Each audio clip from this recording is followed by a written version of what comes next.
What's up, guys? Mike Thomas, aka the Young Trishula here, and we've got a very special edition of the Elestrals Cabal here today with us because we have a brand new champion. Justin, you want to introduce yourself? Say hi. Hey, how's it going? My name's Justin. Just happy to be here. Thanks for having me on the channel.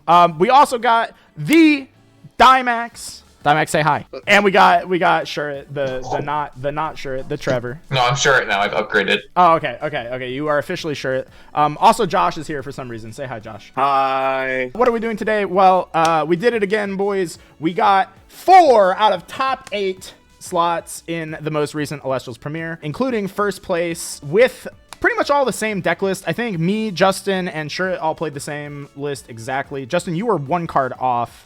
And we'll talk about that in the deck profile. And then Dimax actually is the progenitor, the inventor of the concept of the deck. And he played version 1.0, and then the other 3 of us played version 2.0. And it didn't matter because 1.0 was good enough to make finals as well. So we're also going to have Dimax's list in the deck profile, but let's start by hopping into the first place list, which was also the my top 4 list and Shirt's top 8 list as well.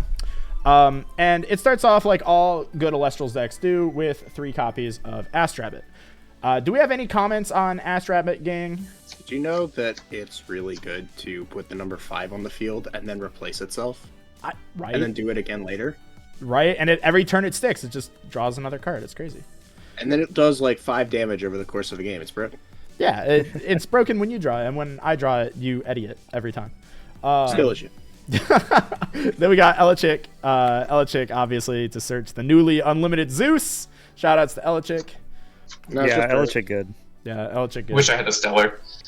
Yeah, we can all be Justin. Justin, you want to flash the stellar on the screen real quick? Just the champ There you difference. The next card we got is 3 Edward. Eddie, actually good. I think this one we can talk about a little bit. I don't know if you guys have any comments on it yourselves, but I think the big reason that we want to play Eddie is originally kind of the word on the street was Eddie bad. Now Eddie actually still very good. Eddie plus Zeus clears basically everything in the game, including Blizztrix, which for us was publicly enemy number 1. So Eddie found his way back into the main deck, and I liked it a lot. It did really well for me. How's it for you guys? Yeah, Eddie absolutely overperformed. Like you said, a lot of people were really down on Eddie because a lot of the threats in the current format, they were just really good at walling Eddie as an individual card.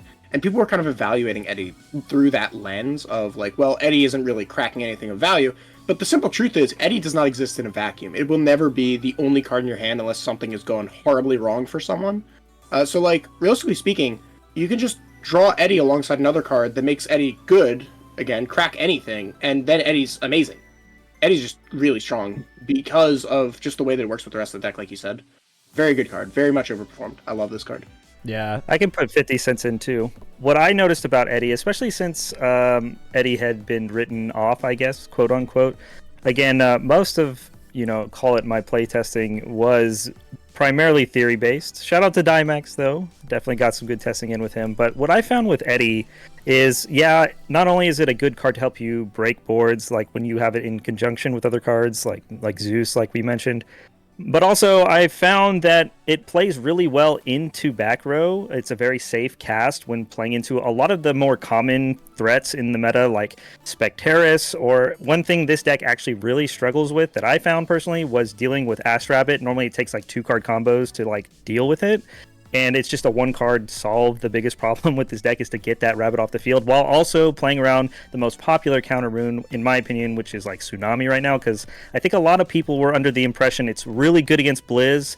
So a lot of people wanted to play many copies of it, but also water as a deck has kind of fallen off. So a lot less people respected the water cards in general, and they kind of just takes advantage of that fact. Fully agree with all of that. Eddie's still a good card. I think that's the takeaway here. Is Eddie's still good. Don't sleep on our boy Edward. He's still cracked. And then for the next kind of like heart and soul of the deck, or at least the version 2.0 deck that me, Trevor, and Justin played, is the Werepup Like a Void engine.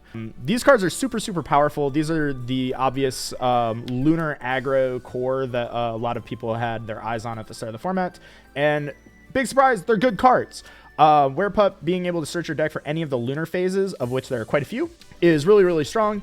But the real strength is when you cast Full Moon, you can ascend straight into Like a Void from your deck, and then Like a Void on the turn that it comes out off of Full Moon is very strong because it does piercing damage, and it also is unaffected by counter runes. So it makes Werepup this really, really strong cast as, like, you know, it's really unassuming at 3-2, but the Like a Void coming out and being able to just clear any threat and know that it's going to clear that threat without worrying about back row, super, super powerful. I would say with this one, it's a really unassuming but sticky body. Werepup itself is not much of a threat, but having the Full Moon set, even if your opponent knows it, like, they have to play really awkwardly into it, because they can't go, like, you know, go into battle and try to run it over, because then that clears it, and there's not much that can happen in the battle phase that would clear it. You know, certain counter runes can, but it's, you know, you can't, like, eddy it early and then try to swing, because you still will lose, and it could essentially skip their turn. The extra effect is a bonus. It really doesn't come up that often, but just, it makes your opponent play awkwardly. Yeah, like, so many people were like earthquaking this card. It's also really cool because it has other cards that it can search, which we'll talk about when we get to the side as well. It's not just that. I will say personally, of all the cards in this deck, Werepup is my favorite because there's so many different ways you can play with this card. There are so many times where you either open multiple pups, or like a pup in a lunar phase, or maybe you're like rabbiting into another copy of one of the cards. There's so many ways where you can not only just like mind game with your opponent, but also that when you use Full Moon to like ascend and protect your stuff into counter runes, the beautiful thing about Werepup is it's a 3 attack. So when you pair it with Zeus being basically able to get anything, you know, it equals 6 essentially. So being able to get over any 5 is really threatening, because now what I typically was doing a lot, and I think it came up a few times on stream, where I would make sure I have Full Moon set, and I would actually commit a completely different guy to the field first. And then that way on the crackback, I knew I could cast that Werepup, maybe use something like a Zeus to threaten the board, and then force them to interact with it and put them on better have Gorgon's Gaze, because if not only you're about to waste this counter rune, you're going to need a second counter rune to stop this, or Like a Void hits the field, you just lost something, and now you're taking piercing damage. I have a big dude, and yeah, it can snowball out of control, especially, like I said, if you had the Full Moon initially, you're getting a second copy that you're going to set. So now if your opponent doesn't do anything again, you know, at the start or at your next turn, that Like a Void can then protect itself again, because Full Moon is already set again for the turn after. It's just a lot of pressure. 6 is not the biggest number, but it's very good. Yeah, absolutely. I completely agree with that. I think another thing too is, because I remember, I think I did this in my top 8 match against Jess, is stuff like you can switch your opponent's dudes to defense and have the Werepup actually get value beating over something, and then ascending it into the Like a Void to get another attack off is just so right. strong. Yeah, exactly. Werepup stole my lunch money and called me a nerd, so I personally have a lot against him. But yeah, Werepup. Well, I think that's a great transition into a card that you might not have a lot against, considering it was the reason we wanted to play this deck, which is 3 Knobi and the Doppel Gator. Dimax, you want to talk about Knobi? Like, this is your baby. Like, you're the one that sold us on this deck, so you got to talk about this guy. Yeah, so let's talk about Knobi. Knobi is a card that we've had access to for a long time. It debuted in Shattered Stars Lunar, and we got to play a lot with it. And I especially played a ton with this card because I really like Farrageist. And I really wanted to make it work. And something that was a recurrent issue with Knobi is that it didn't really do a whole lot. Like, it kind of cracked anything. It was kind of like whack Eddie, but it played into nothing. It played well into nothing, and it was just generally low value. And I always said, if Doppelgator has any text on it at all, it will be amazing. Sure enough, Doppelgator has text. And sure enough, Knobi's amazing. So Knobi's really good at breaking down wide boards, which is something that Elestrals has been severely lacking. One of the most common issues that I've had playing this game is the lack of a board wipe. Makes it really difficult to play from behind. And then Knobi just kind of comes in and says, all right, I'm going to eat your entire field, and then also I have a 2-drop. It kind of plays the role of a weird board wipe, similar to how Eddie kind of plays the role of a weird earthquake, right? But also, Doppelgator is just a phenomenal card. Its ability to reduce attack stacks with the Knobi, so frequently you'll be able to eat entire large boards if your opponent has like one tiny dude on the field, because you can attack over something small after giving -2 to the field, then attack over something big after giving it -4, and it's like Doppelgator's functionally a 9, which is just ridiculous. A lot of people were down on Knobi, even in Moonrise, even with Doppelgator around, because they were like, oh, well, you know, lunar cards and defense position Alestrals give it a lot of trouble. It's not really going to get off that often. But that's just not really true. With the Unlimited Divines, you can pretty consistently count on Knobi having something to hit over, and with cards like Tsunami, you know, Bear style, it can just find opportunities, even in like lunar mirror matches. This card is genuinely phenomenal for giving you massive tempo swings. It's genuinely phenomenal for breaking boards and dealing with large guys. And it's kind of the reason to play this deck, especially in conjunction with the major rune of the deck, which is Hurricane. Yeah, we'll get to that in a bit, but we did play Hurricanes in this deck because that's kind of like the idea is that Hurricane Knobi is just unbeatable for basically everything. And then the other thing too is with the Knobbies and with the cards we were just talking about with the Werepup engine is that even if you draw like Full Moon without the Werepup, it still has a good target in the Knobi because you can go, you know, cast Knobi and then drop all their stuff by 2, Full Moon onto it, drop their stuff by 2 again, beat over, you know, something that's as big as a 7, and then go into Doppelgator, which then drops them again by 2 or 3 or 4, depending on how many spirits are on the Knobi after the full moon. And it's a little bit unlikely that this scenario would ever come up. It never did, but theoretically, if your opponent controls an attack mode Blistrix plus another Alestral on their field, you could go Knobi, cast Knobi, full moon onto Knobi for 2 spirits, beat over a Alestral on their board, ascend Knobi into Gator, and then you have the ability to beat over their Blistrix with a 4-spirit Doppelgator, which is just deranged. That you're not only getting over the Blistrix wall, but also dealing a face damage to them too. Yeah, I will say, and then like you mentioned, how unlikely it seems like that comes up. You'd be surprised because the one thing about the lunar phase cards, especially, we'll go through the list more later, and you'll see like the exact ratios. But with the ratios we tried to minimize the clunkiness of the lunar phases. But it's nice to have cards that functionally you would think do nothing on their own, but still have utility in the deck, just like Trish was saying. But I will say also, there's defensive purposes for it as well. I don't know how many times I would like cast a Knobi and then shrink everything by 2, but instead they would like Gorgons me, and then I could just like set Full Moon, and then I would have them swing into my Knobi, and then I would flip the lunar phase when they attack me, and then it shrinks it, and then now I get to ascend on their turn. So again, there's so many different cool little technical things about this deck, and that's why, at least for the large part of my, testing for this format, I've been really hooked on these lunar phase cards just because I love the flexibility that this deck offers. And again, yeah, Knobi, power card, insane. I typically am always holding my Knobi until I'm like trying to like clear a board or win the game, or if I'm like down bad and I have to crack a board and put myself in a weird spot.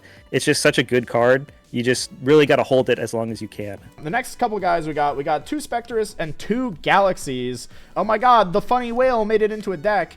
But funnily enough, these aren't in here because these are 5s. This one is, kind of. This one is, but the whale is actually in here for a fun little synergy with the Knobbies, which is that this is actually an Alestral that is unaffected by Knobi, that does not have to be lunar or solar enchanted. So you're able to actually have a card that plays around Tsunami and cast Knobi on your board at the same time, which is such an insane position to be in. Yeah, no, the addition of Galaxy was a really big one. Obviously, like Justin was saying, people are really in on Tsunami right now. People are really playing Tsunami. People are really, people are aware that Tsunami's a card. So I saw a lot of water enchanted stuff over the course of the tournament. And being able to just be like, okay, I have Galaxy. Your Like Avoid's a 2/6 now. GG, shake my hand is really awesome. Yeah.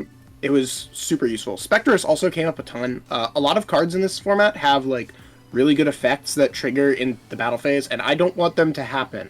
I don't care if my Spectrus gets suppressed or it gets switched to defense by a Tsunami. The Knobi's not ascending. It doesn't matter. I can live with that, right?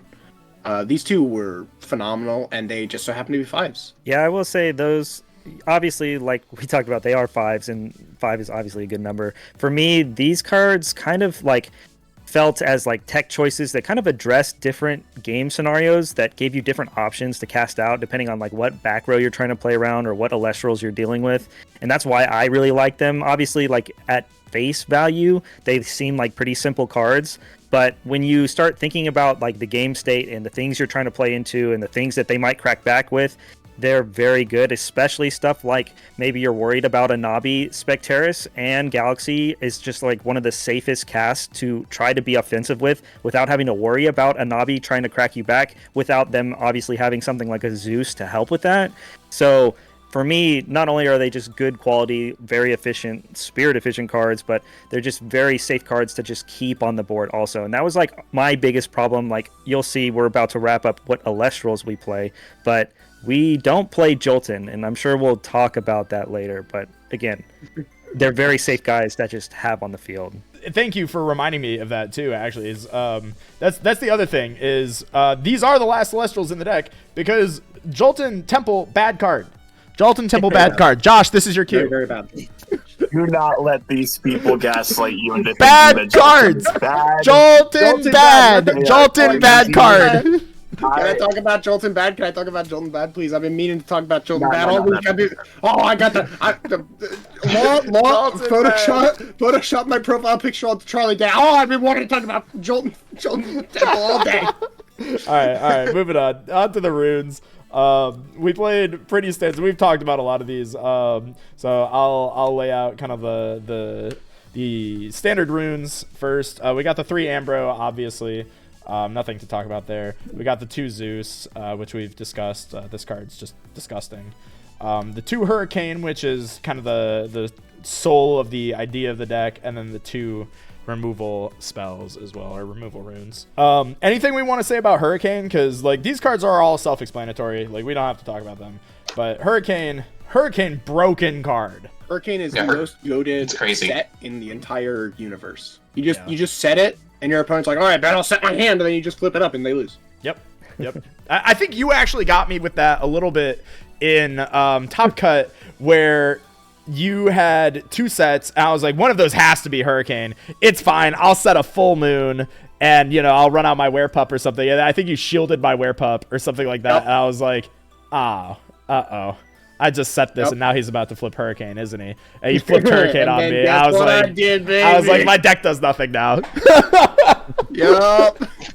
Yeah, Hurricane overperformed for me. It was amazing. I love this card. The only time it felt even remotely bad was like in games 2 and 3 against Jess exactly, where she just refused to set more than one and just kept altering to a rabbit, and I was like, oh, okay, I lose. Yeah. It was just sitting there rotting in my grip. I don't think I ever lost a game where I played this card. I don't know if any of you guys can like attest to that, but I was really close to that exact statement. Yeah, like if this card resolved, I did not lose.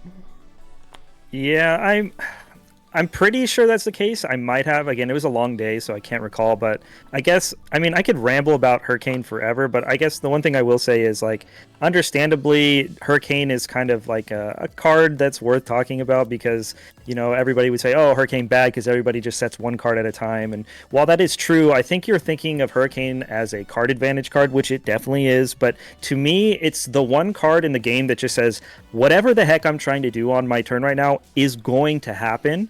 And even if I'm just hitting one back row, I don't care. The point is sometimes when you're behind, you need something like that Knobi to go through, or that Eddie, Zeus, or whatever it is to crack a board. That way you can have your other counter runes to fall back on.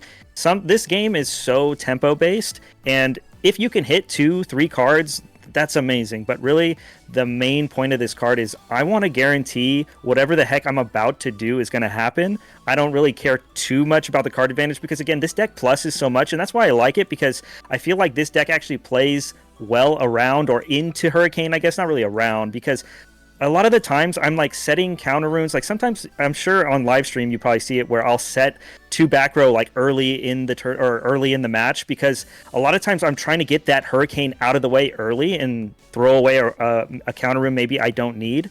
There are times where I have to set one because you have to respect it. But the thing is that really I'm trying to hold that Hurricane as long as possible for the moment that's going to turn the game on its head. Not so much like, oh, I can take a +3 right now or a +2. It's really obviously a bonus, but for me, this is just the card that's the nail in the coffin. I'm sure we're going to talk about it a little bit, but Hurricane Knobi is one of the most broken combos, and that's the main reason I wanted to play a deck like this.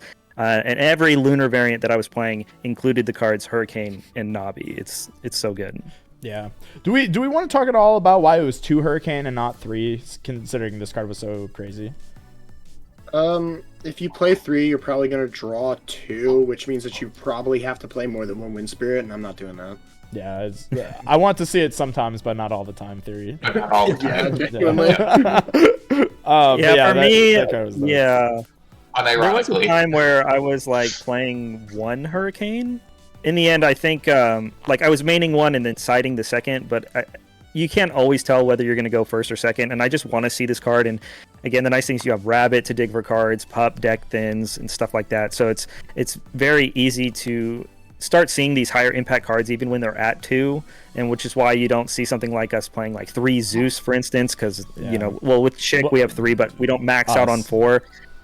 But I guess the point is kind of what they said. You want to see it some of the times, but not all the times. But for me, you want to see this card for typically in the mid to late game. If I see it early, it's cool when I'm going second. But going first, it's typically a card I don't want to see.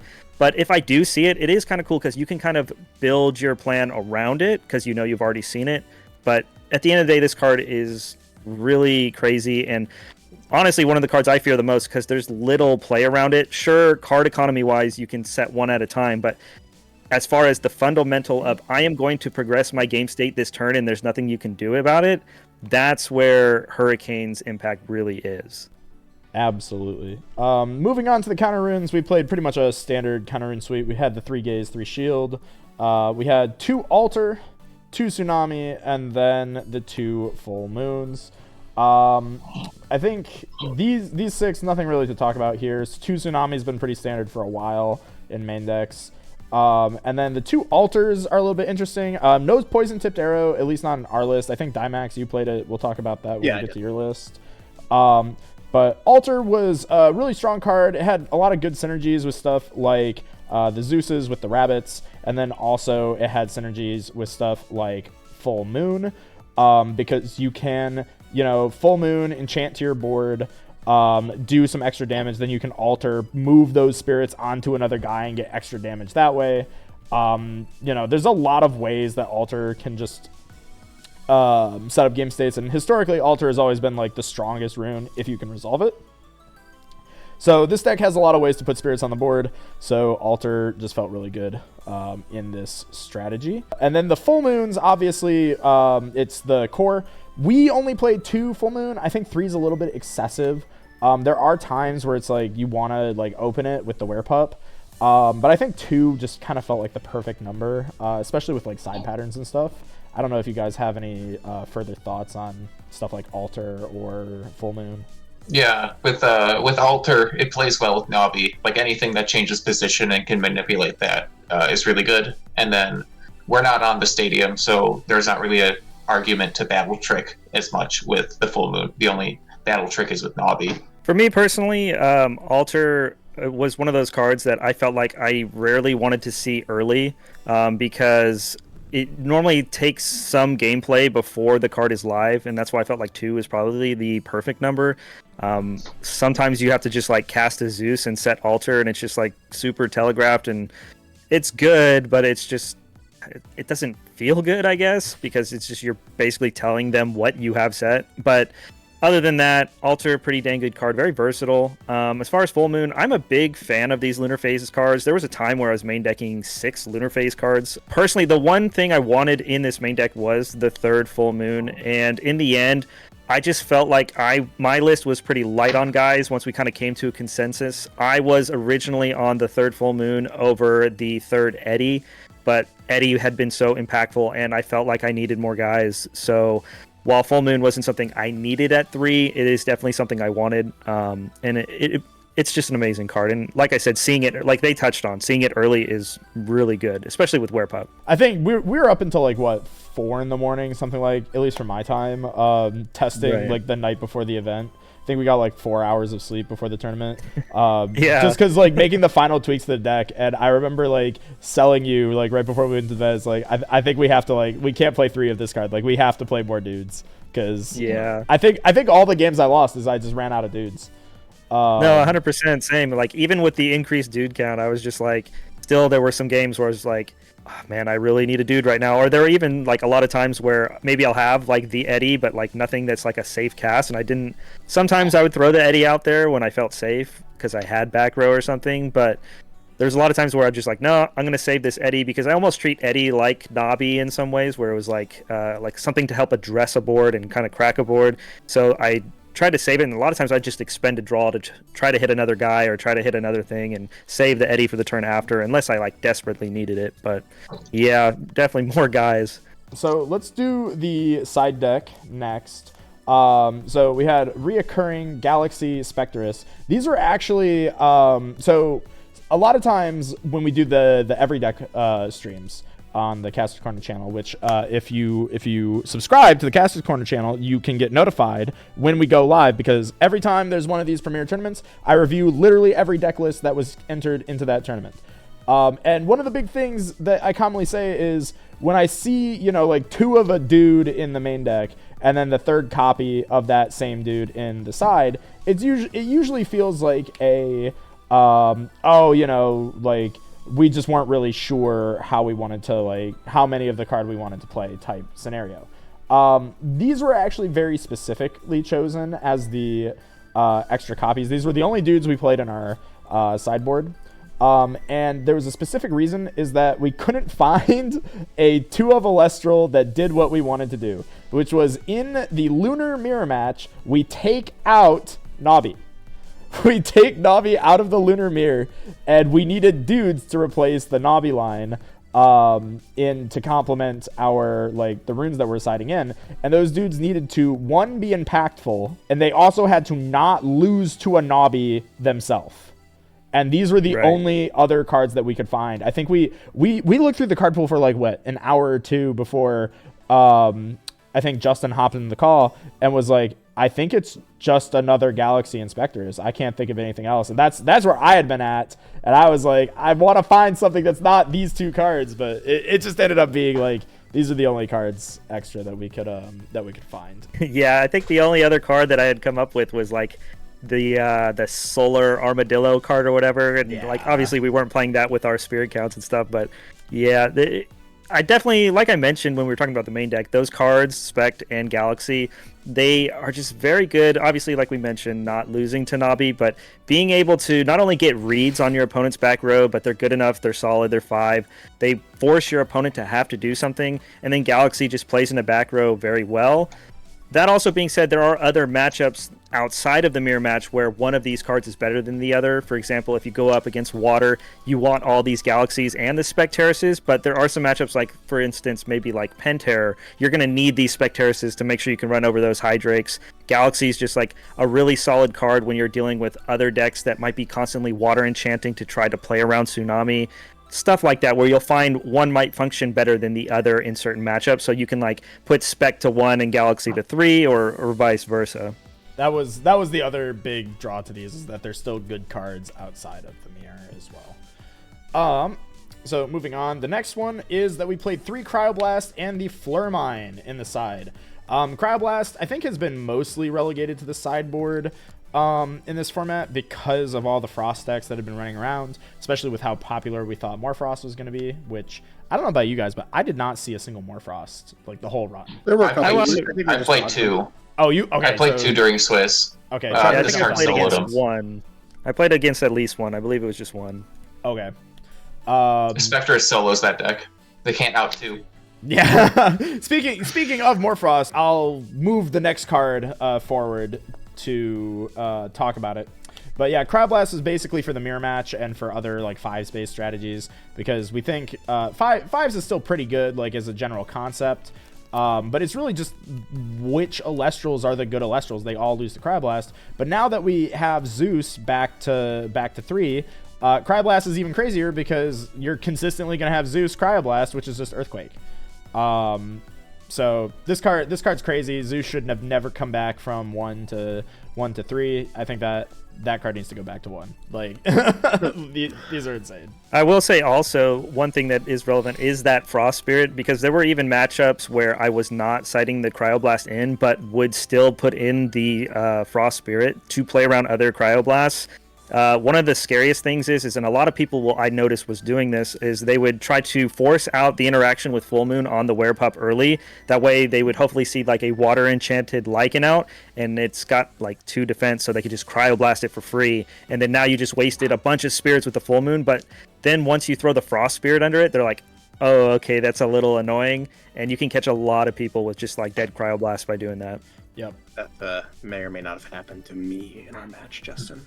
Yeah, I think I actually exactly what happened. That's actually how I lost to Justin in Swiss. Was I tried to catch Justin out because I like frost enchanted. Yeah, I thought you had a Cryoblast, so I was like frost enchanting a Spectrus or something to like play around the Cryoblast, try and further the advantage. And then I'd used that Flare Mine, never drew an Ambrosia, and then you got a Lycan Void out, and I had a Cryoblast sitting in my hand. I'm like, I'm so upset. Like, this game could have been mine.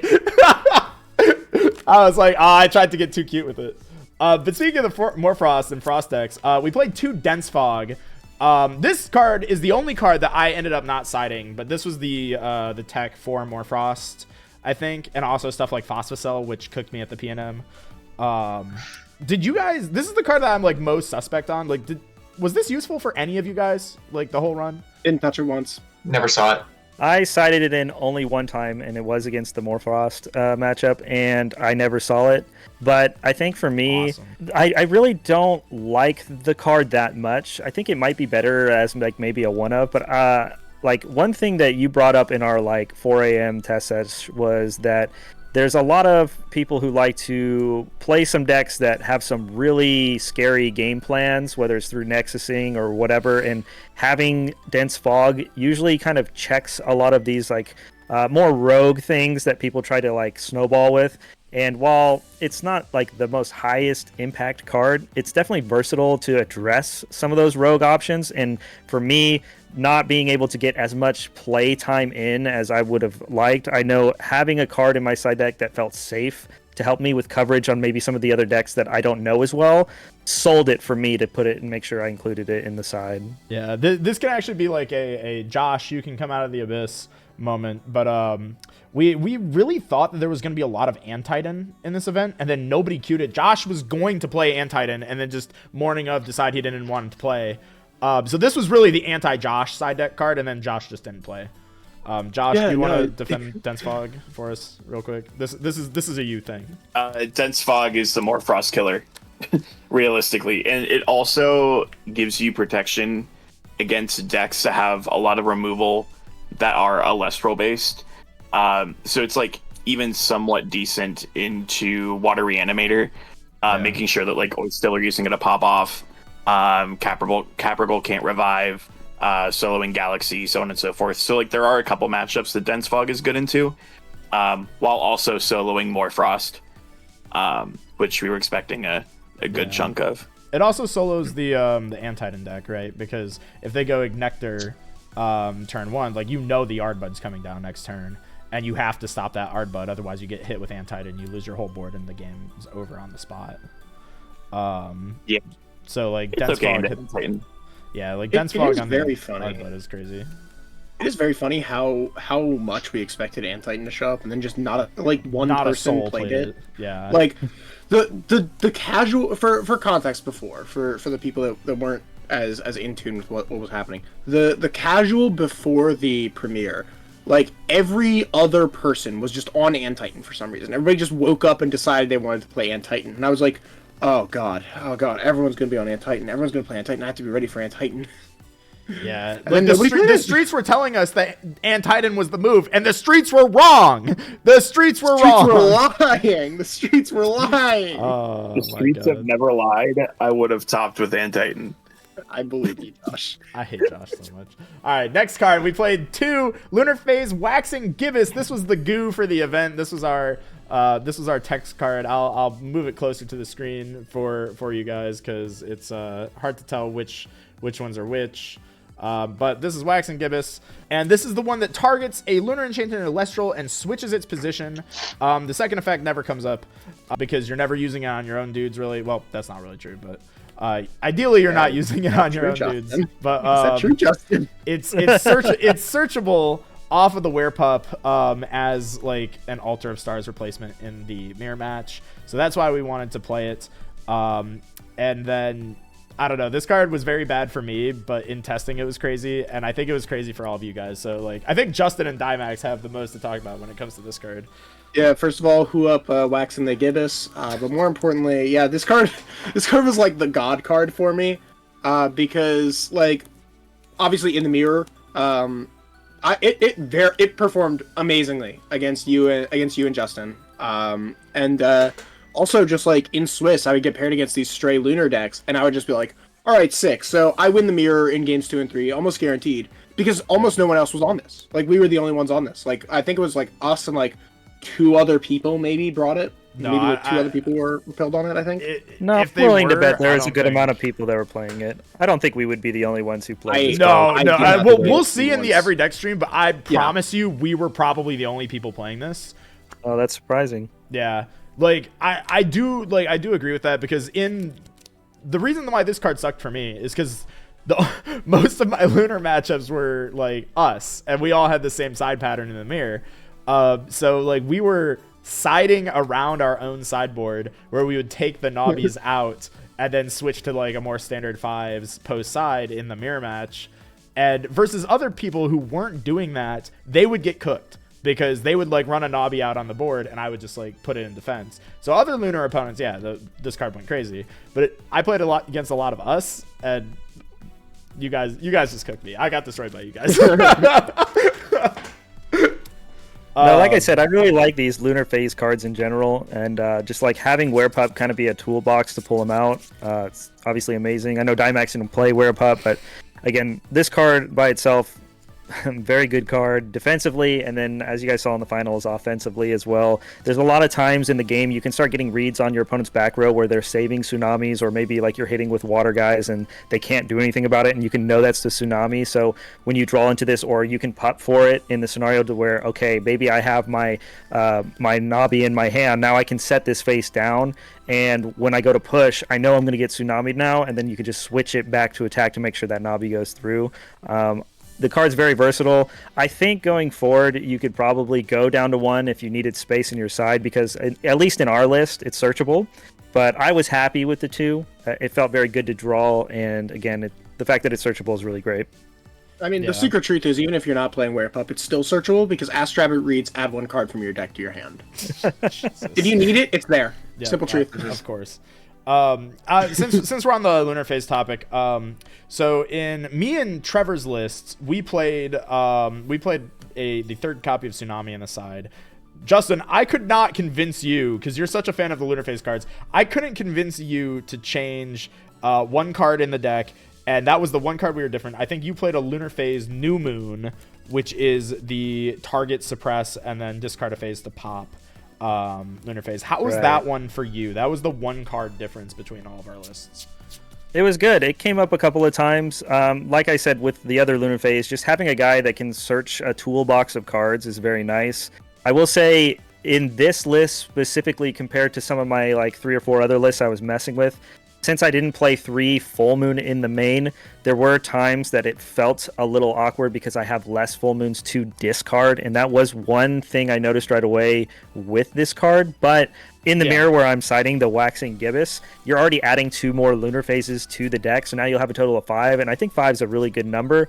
But like I said, having a searchable Earthquake potentially is really good, especially for the matchups that you need that removal for. Like in something like Blistrix, there's a lot of times where you'll be holding your full moon anyway because of Hurricane. And like after the way I play against Blizz is like I'm just trying to like slowly poke at them and make them play the game.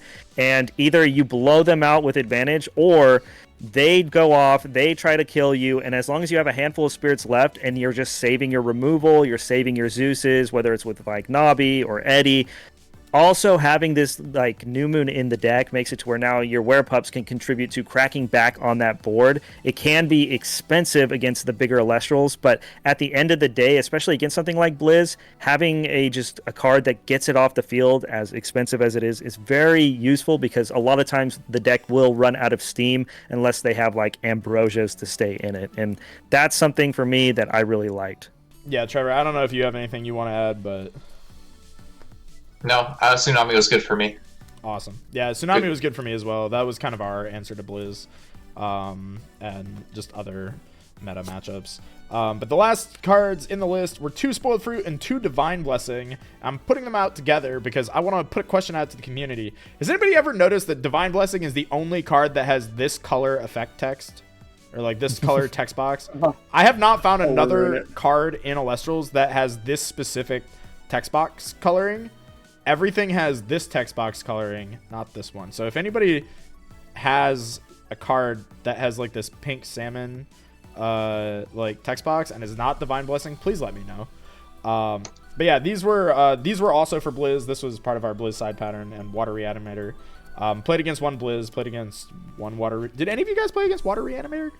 Nope. No, the only like water deck I played against was like the position control deck with like the Snarks and like the Armadillo card or whatever. That was the only water deck I played against. Yeah, surprising lack of Water Reanimator. It did really badly at the PNM, so maybe that's why nobody played it. Fraud Reanimator. Yeah. Fraud Reanimator, yeah, exactly. So this card didn't really do much for me. Spoiled Fruit, did anybody put in Spoiled Fruits ever? I think Trevor did versus Jess, right? Yeah, it was just like I needed an extra card or something to decide, so I was like, maybe I'll hit a Quackle, but yeah, otherwise I never saw it or just put it in.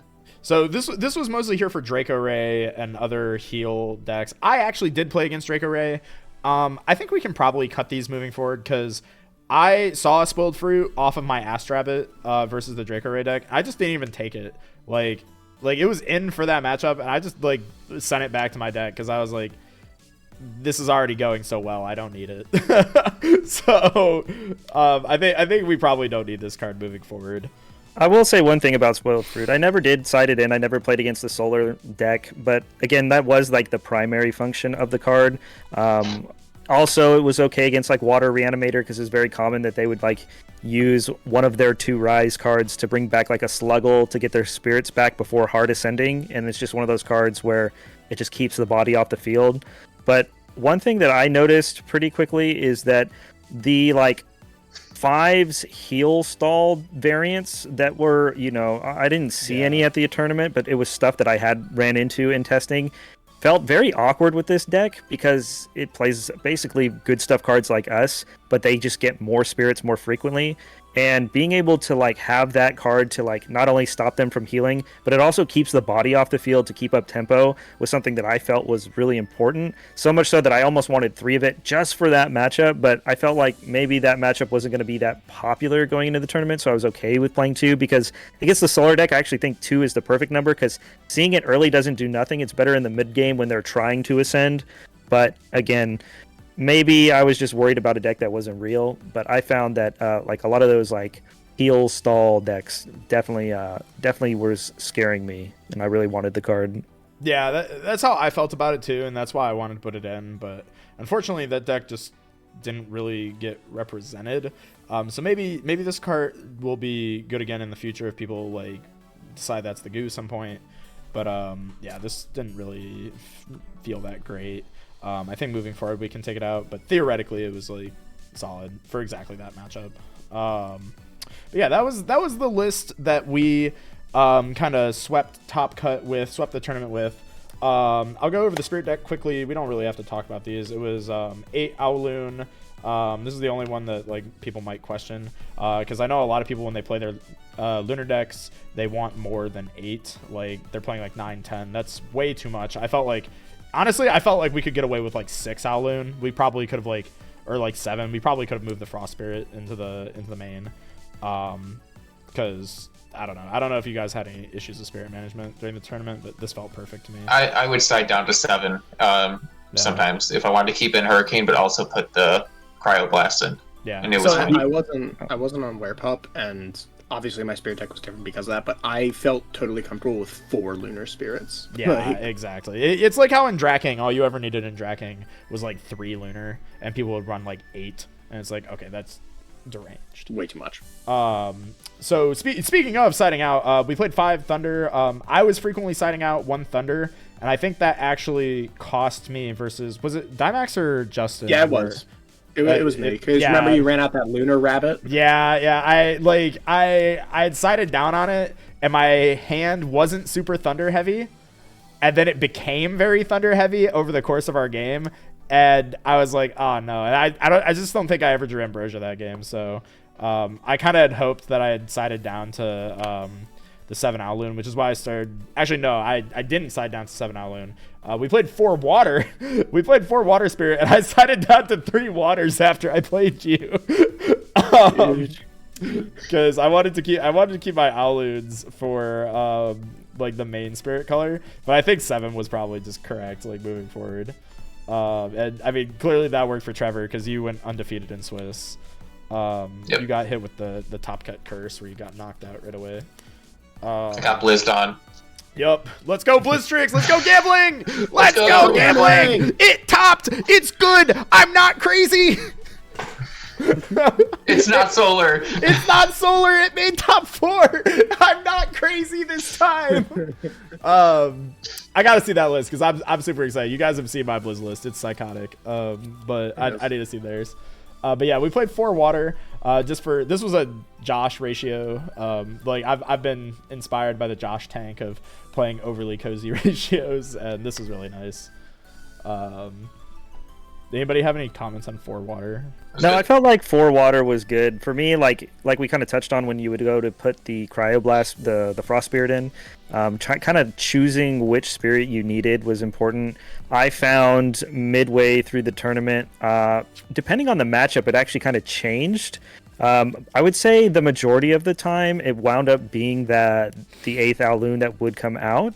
But there were times where it kind of depended on like what I was sighting in. Like if I was sighting into that 3rd Spectrus and I knew I needed it, I wouldn't touch those Owloons. Or if I was like sighting into the Galaxy, I would never touch the waters, right? And so it was like one of those things where you had to think about what you're also bringing into the deck. And like another thing to think in is like how valuable is Zeus in this matchup, or how valuable are these Thunders going to be with what you're playing against? How reliant do you need those cards in the mid to late game? And so that's another thing that I found myself constantly thinking about, trying to play out the game sequences in my head when I was going into side, like which spirits in the mid to late game are the ones that are going to be beneficiary to the cards that I'm going to need to be impactful. Yeah, absolutely. So 4 water, it sounds like it was one of these that would come out for the Flarmine for all of us. And then for the final spirits are 2 Terratlas for our 1 Earthquake and the 1 Lycaris for the Hurricane. So that was the list. It was really good, clearly, because it swept top cut. It won the tournament. Next up, we got Dymax's list, who also made it to the finals and was the kind of like the prototype version of this deck list that we settled on. Because really, when we built this deck, we took Dymax's deck and then we just switched around some cards. We'll talk over what those differences were and what the Dymax list was. So, Dymax, your POV, your time. My next one's simple. It starts with 3 rabbits, like every good deck does, or 1 Elechick. Here's one difference. I was like way more in on Thunder because I'm on 3 Zeus, so I played 2 Quackles. Yep. These were initially some other card that I've forgotten already. I decided to swap them out for Quackles because I wanted more spirits. Me like heal cards. Heal cards good. Live longer, win games. Yes? Okay, cool. 3 Eddie, 3 Galaxy. Funny story. This whole thing for me started with building a 2x structure deck like mashup, and I was like, wait, what happens if I play Galaxy and then if I play Knobi and I have Galaxy? And I was like, wait, that's broken. And then I built this, and it was good. Yeah, it was very cool. 3 Spect, 3. I played 3, didn't side the others. So that was something that really hurt me. My side has no Alestrals except like Boombat, and frequently I would side out of my lunar guys in the mirror. And then I just would be down on guys, and I wouldn't draw guys, and it was like, oh, okay, this sucks. So big regret, and one of the deciding factors for sure. 3 Knobi. I played 2 Doppelgator. So something that I noticed a lot was that people were very used to playing around Knobi with 1 Doppelgator. People would try and like bait a juicy Knobi, right, super early, and like then they would just deal with the Doppelgator, and then for the rest of the game, Knobi was pretty much a dead card, right? I didn't want to do that. I wanted to next level the people that were playing and operating on that axis, and so I played 2 Doppelgators so that I could take the bait early, and my opponents would like misplay thinking that I didn't have another Doppelgator, and then I'd drop a Knobi, and then a second Doppelgator would hit the tower, right? All right, so let's talk about what was different between your list, because that was the original lineup of dudes, right? Like the double Gator, and then the Quackles, and then the extra Spect and the extra Galaxy. And I think what we saw was we didn't really like the Quackles, so we wanted to just space it out a little bit. So that's how we landed on the Werepup stuff, was just trimming those cards and replacing some of the redundancies with the Like a Void engine. I will say the one thing about the Double Gator, I personally would love to play Double Gator. For the same reason that Dymax said, I found in my testing that the most efficient way to deal with Doppelgator was to like throw a guy out there and bait them to think, oh, this is a juicy moment to like stick this Doppelgator and get in. Meanwhile, you have the crackback on the next turn, and now it's gone for the rest of the game. And so in my head, I thought 2 would be amazing, but there was no world in my head that I was going to play a lunar deck that didn't include Werepup, because I just think it's one of the coolest cards. Like, it's one of the best cards in my opinion. I'm sure I'll get a little flack for that, but I just love the card, and there's no world that I'm going to play 3 Ascensions in my deck. It's just it's way too inconsistent. It's not it's bricky. I did not want to draw those cards, and as much as I wanted the second Doppelgator in there, since I was playing the Lykan or the Lykan Void, there's no way that I could include the second Doppelgator. I think something we might be able to do moving forward actually is, for that mirror match side pattern, is potentially keep the Knobbies in, and like maybe even take out the Like a Void engine in the mirror, since Dymax clearly had like a good run into the mirror. He 2-0'd the hell out of me twice, and I think maybe siding that second Doppelgator for the mirror, and then just saying, oh, gotcha, now like you thought I was playing 1, now I'm on 2, could actually be kind of interesting. Something for us to test out, I think, moving forward for sure. Yeah. That's a pretty astral lineup. We'll go into the runes. We'll start off with the invokes. 2 hurricanes. We yapped about this plenty earlier. We're on the 2 mandatory kill spells, the 3 mandatory heal spells. I was on 3 Zeus. I know that with Elichick we have 3, but I am very used to. I played a lot of Wind, and if you've played Wind, Elichick always gets Gorgon's Gazed, and I just wanted a way to draw this. I wanted to naturally draw this and not use my normal cast on an Elichick every time I drew it. I kind of wanted to hold it, and seeing this in multiples is pretty good still, because it means that you can just crack anything, even if it's like bigger than like a 7 or so. I don't know, bigger than some number I haven't thought too much about. But yeah, I played 3 Zeus. Probably could have gotten away with 2. Actually, definitely could have, as evidenced by the runs that you guys made. But that's it for the. Did you ever feel like you were like bricking on Zeus during the run? Not at all. The only card I ever felt like I was bricking on was Ambrosia, actually. One of the worst things that could have happened to me regularly was in my opening hand I'd just have like 2 Ambrosias, and they just rot in my grip for the entire mid game, and I'd just lose too much tempo and then just lose the game, even though I could heal back up. It doesn't matter. So what I'm hearing is we play Blizztrix, because that deck doesn't play Ambrosia. True. Unfortunately, I do not own Blizztrix, so I can't do that. Sad. We're on 2 shield, 2 PTA. I couldn't find room for the 3rd. If I could have, I would have, but I couldn't, so I didn't. Hold on, we gotta talk about the PTAs, because we didn't play that in our list. Yeah, we didn't play that on our list. How did you like PTA? So I like PTA. It's like a fine card. I made my siding patterns really easy most of the time. But the big thing with PTA is that I am not an Alter fan. I am Alter's strongest hater, just in general. And it's not really for a particularly rational reason. It's just that, you know how some cards are like, when your opponent plays them, they're unbeatable, and when you play them, it feels like the worst thing ever. Alter has consistently been that in my experience, and I just decided I'm done. I don't care if it's technically optimal. I'm done. I'm not doing that anymore. Well, so I played PTA because it requires no setup. It's funny you bring that up because Justin, you were telling me something that I had always felt about Alter and had just been told that I was wrong about. But Justin, you wanna give me your thoughts on Alter? Alter is an amazing card. I'm not going to say it's bad. I love Alter of Stars, but my experience, at least in this tournament, not only was Alter like one of the go-to side-out pattern or side-out cards for various matchups, especially going second. As I mentioned earlier when we were first talking about Alter, it needs setup, so it takes time before you have to be playing the game unless you're just going to blatantly, showcase it like with the Zeus. But it's one of those things where there was a lot of times where outside of like maybe doing some gimmick things where you can like play around Tsunami with it or like re-enchant Rabbit. Obviously it's a really good defensive card, but it felt almost win more, whereas if you had like something else, it might be more impactful in the moment. Again, what that card is that you would replace it for, maybe it's the PTAs, I don't know. I really don't know the answer, but at the end of the day, Alter was still a good card, and it's personally one of my favorite counter runes, and it just felt weird because this tournament was like the first time playing Alter of Stars, and it felt never insane, just always okay, if that makes any sense.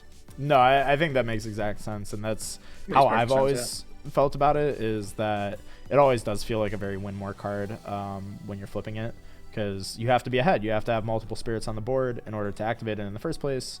And I wanted to try it out because we had like the full moons to enable it, we had the Zeuses to enable it, but I walked away from the tournament with pretty much the same opinion, where there was a lot of times where like I would have Alter and it would like affect what I would take off like a Rabbit.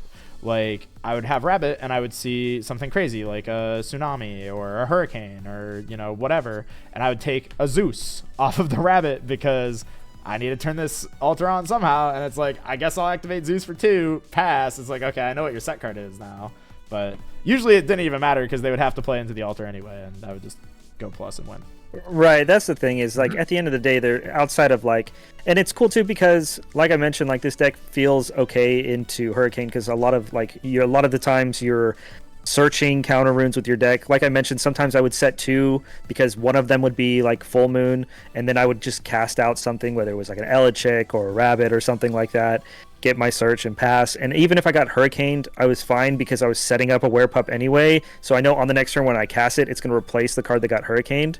So one thing about Alter is that even if you go, Zeus set Alter, if you get Hurricaned, you really don't care because, again, it's one of those cards that, like, you're going to have to play into anyway. And if you did get Hurricaned for it, while you have Rabbit with your Zeus telegraphed, it still makes it to where you don't go minus because you could just pay off of your cards, cycle it over, and then you replace the card because Rabbit adds another free card. It's a very safe card when you have that kind of setup into something like Hurricane. Yeah, absolutely.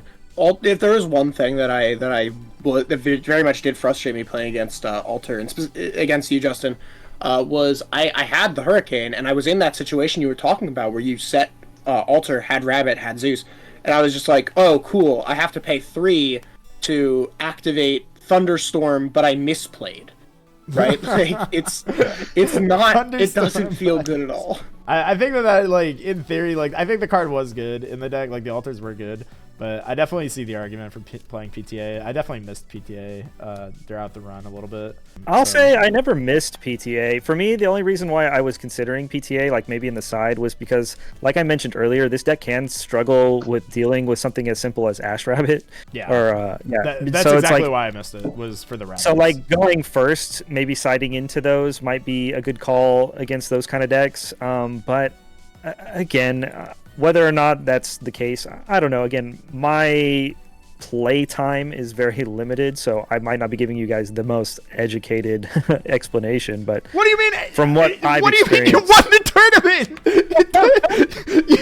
you did good. Me like that, and then act like, oh well, I'm not the expert. I'm not the expert. Wins the entire tournament.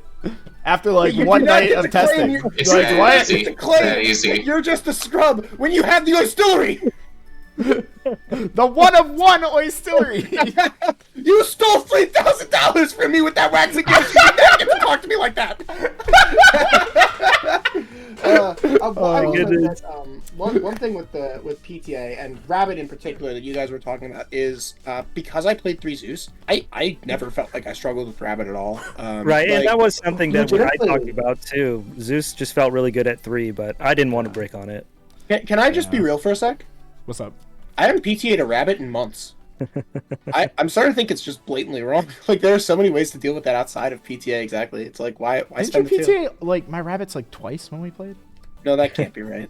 I'm pretty sure Why would every I PTA rabbit I rabbit? played got PTA'd against you. No, because I wouldn't PTA a Rabbit. Because I could just hit the Rabbit. I don't think I PTA'd a Rabbit. I think I PTA'd something I'm else. getting I know I PTA'd a lot of whales. What Hit happens when you do you that? funny whale arrow question mark people. I think it became a 3-2. Oh my Yeah, god. true. Anyway, moving on. We have to go moving on. PTA too much. Yeah. 3 gays, 3 tsunami, me likey when card not attack. Yes? Yeah. Yes. Me like Yes. All right. What you just said there, real quick, what you just said there, I think was a very important thing. Is I don't like when my opponent gets an attack through because I valued protecting my Elestrals on the field more, and that's why I favored cards like Alter, Shield, Tsunami, Gorgon's Gaze, obviously, but like cards that just stop attacks to keep my guys on field to keep tempo felt a lot more important than maybe Poison Tip Arrow being able to like kill a guy. Whereas like Shield or something like that is a good card to draw for turn into an established board, whereas like PTA is not, right? And Yeah. so again, I don't want to ramble too much about it, but that was my opinion of it. Is like I did not want to draw into PTA against a board that was already set up because I just felt like tempo was so important, especially in these mirror matches. No, yeah, Oh, like that's that happened all the time. Is like people kept PTAing my Werepup, and I'd be like, oh yeah, that's fine. I'll just hit him for 1, because it still has 1 attack. And then also on top of that, I'll activate my full moon, and then I'll ascend it, and then I'll like hit you for like 4. Nice PTA. Yeah. But let's move on to the Spirit deck. We got 4 lunar. I'm not on the Like Void stuff. I'm not really on the Werepup stuff. I'm not on the lunar face stuff. I play 2 Doppelgator, but the second one can be misenchanted. It doesn't matter. You play 2 for the Knobi line, 1 for a Spectrus, and then 1 for a Shield of Achilles. That's it. You don't need more. Yep. I'd also, I honestly could have gotten away with playing 3, but I wanted 4 Presiding cards. But you know, I played 2 Earth Spirits for Earthquake. Played 5 Water actually because I am on another Galaxy main, and I wanted 5 Water Spirits to account for Shield of Achilles. The 1 Wind Spirit, and then 8 Thunder. Because I am on Quackle. This is, again, just like Trish said with the 8 Lunar, this is an extremely comfy ratio. I could have gone down 2 more and been totally fine, but I don't know what I would have played. You know, like, obviously I could have made the Frost Spirit, but I don't know, I didn't have to. Yeah. I think we might have psyoped the Elestrals team a little bit too much, because like in all of our testing, we called both of these decks Thunder Lunar. I think they classified your deck as like Thunder Tempo, and it's like, wait, but that's a Lunar deck. I think the 4 Lunar kind of psyoped them. Yeah, maybe. Side, I'm on 3 copies of all 5 pieces of Exodia bundled into 1 card. I'm not on Werepup, so I do have to play 3 because I want to draw it. So, you know, this card's amazing. It's, you know, like Trish said, swaps on its position. You can use this offensively, defensively, and it's got some flavor text. That's pretty cool. You know, I like it when my cards have lore. 1 Frost, 3 Cryoblast. They're mismatching art because this one was a last-minute addition, and I loved it. I was considering playing 2. Do not do that. 2 Boombat. I sided in once, hated it. 1 more Quackle for heal. Didn't get paired against heal. The only reason I ever sided this in was because when I was siding out of my Knobbies, I wanted more guys, and like I guess this is a guy. I guess. Yeah, I think those 3 guys were kind of like one of the big reasons why we wanted to switch up the list a little bit, because they just didn't really feel like they were doing too much. Like the Quackles, like how good was Quackle for you throughout the run? Like when it was good, it was good, but when it was bad, it was really bad. Yeah. I think we made probably the right call moving over towards the Like Avoid stuff. I would largely agree. Yeah. I had 2 copies of Dense Fog. Shoutouts to my round 1 where I got jump scared by Dense Rob. That opponent put the fear of God in me. Oh yeah, you jumped on the Pharaoh Geist grenade for all of us. Oh dude, yeah. I played against all the jump scares in the early rounds. It was terrifying.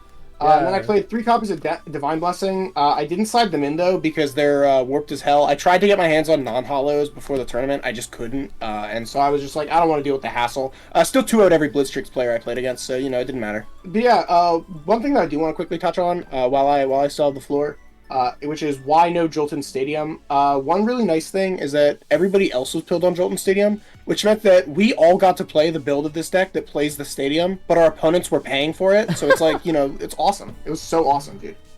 Yeah, there were a few times where they would have the Stadium up for me, and I was like, oh, that's neat. But I will say, not in our build specifically, not having the Stadium, the only relevance to it is with Altar of Stars. Obviously, it's like one less bank to play with. But I didn't feel it was, and maybe that's why I feel the way about Altar in the deck, because of that reason, but I just felt in general, Jolton, good card, but it's also Knobi food, Visk food, it doesn't play around Tsunami, it's only a 4 because you're not getting Olympus, and it doesn't, while it helps to have the Stadium, there was a time where I was playing 2 Jolton and 1 Stadium, and normally what it is again just to kind of deck then get the +1, and I would always hold the Stadium for the moment that I needed it, because I really wasn't trying to play like a Stadium war with anybody, because like we touched on the mirror match, a lot of the times people were putting out the Stadium for us, so it didn't really matter. But in the end, Jolton itself was too much of a liability, and I was at the point where I would rather just play 2 Stadium and no Jolton. But again, I've never been the biggest fan of Stadiums in general, because drawing them going first, they don't do much. Preach! They suck! So, okay, like, I have to talk about this too, because, like, this was my experience whenever I tested this stuff, was... like, Josh had me pilled on Jolton Stadium, and I would go, like, I'd play against Josh. I would draw the Stadium with no Jolton. I'd be like, okay, this does nothing. Cool. It's going to sit in my hand all game, and I don't ever play it because there's no break point that I need the Stadium for. And then on top of that, too, like, the Jolton's just a wasted turn. Like, I could have just played my Rabbit on turn 1, but I wanted to guarantee my Stadium search. And then the Stadium doesn't do anything all game. Okay, awesome. And then when I was playing against my Lunar opponents and they ran out Stadiums, like, all of my dudes got buffed, which felt awesome, and it felt bad for them. I had somebody, I think, Tsunami misenchanted off of their Stadium to take it off the field because it was making my Doppelgator too big for them to deal with. And then I had another opponent who would, like, turn 1 go Jolton search Stadium, and they never activated Stadium the entire match. They had it every game against me, and it just sat rotting in their hand because it's not good. All of my cards are Lunar, so why would you make your opponent's Spectrus beat over your own Astrabbit? Like, there's just no reason to play that, and it just seems so bad. I think Jolton, the only good Stadium to search off of Jolton ever is Olympus, because it just turns Jolton into War Leader if you're playing Thunder. And, like, yeah, those cards are so bad. So. Yeah, the same thing happened with me round 1 versus when I was playing Adrian. They played the Jolton and searched the Stadium, and at one point they had nine cards in their hand and they couldn't play anything, and it was just like, okay. Like, they never resolved the Stadium because it was like, I play Knobi. Yeah. Like, yeah. Why would I make Knobi into a 7? Like, why would I do that? No reason. There's literally no good reason for it. So yeah, we didn't have to play it. Our opponents did it for us. So we actually played like a 45 card deck. They discarded a card, and then they paid a spirit to buff our cards. It was incredible. Yeah. It's that easy. In the case of Jolton, that hard. They would go if they started their game, because this happened against my Lunar Thunder opponents, is I would go second, and they went turn 1 Jolton search Stadium. Okay, they feel nice. They set some back row, and I'm like, yeah, okay, whatever. I'll play a 5. I'll beat over the Jolton, sure. Your turn. And then they ran out Rabbit turn 2. I'm like, oh my god, you did the thing that we did in testing, which is that, like, I had Jolton Rabbit in my hand, and it's like, okay, well, I'll guarantee my search now, and then I'll Rabbit next turn. I could have Rabbited on turn 1, found Gorgon's Gaze, and then Gaze to protect the board. And, like, now that Galaxy dies to my Gorgon's Gaze, but instead they got the Galaxy off, it killed a dude, and then I Rabbit found Gaze the next turn, and now I feel stupid. So awesome. Yeah, I think you put it best, IMAX, is that the Stadiums just, it creates too many sequences of bad draws in the deck. Yeah, that was also my reason for not wanting to play the full moon stuff. My goal with my goal just in general in deck building in any deck in any game, but it just is when I'm deck building in Celestials, my goal is to find as many potentially bad sequences of draws and try and see if I need them, right? If I need the cards causing them. You know, like, do I need to play the Werepup stuff if I can win the game without having to risk drawing Like a Void first, or Full Moon with no Werepup? Right. And the answer is yes. Yes, you can. Evidently, yes, you can. You can't win the tournament, though, but, you know. And, you know, this deck is designed with the entire idea being that the only possible card that is a bad draw is Doppelganger. And I'm okay with that being the case, because the payoff is so great. And this is just the bare minimum number of bad draws that can get you by in the current metagame with as high power as it is, with decks like Blitztrix and, you know, boards that go super wide and Like a Void and all that nonsense, right? Cool. So that I think wraps it up. Thank you guys for watching. Remember to click like, comment, subscribe on the channel. Watch out for those every deck streams that I do. We do go over every deck that people enter, so you can see my constructive feedback on the deck that you might have queued, and you know, we'll also just get a sense of why decks that do well do well, and the decks that do poorly. And I think that those are great resources for players. So if you've enjoyed this, drop a like, comment, subscribe. That's been us. Congrats, Justin. Congrats, Dimax. Congrats, Trevor. And congrats, Trisha. Oh, thank you. Also, shout out. Can we all just get a huge round of applause for Josh for not playing and letting us top? Let's go, Josh. Thank you, Let's Josh. go. You can't tell because I have a reactive PNG. I'm clapping right now. Yep. Let's go, Josh. Josh, anything you want to say before we close out the deck profile? Awesome. Thanks.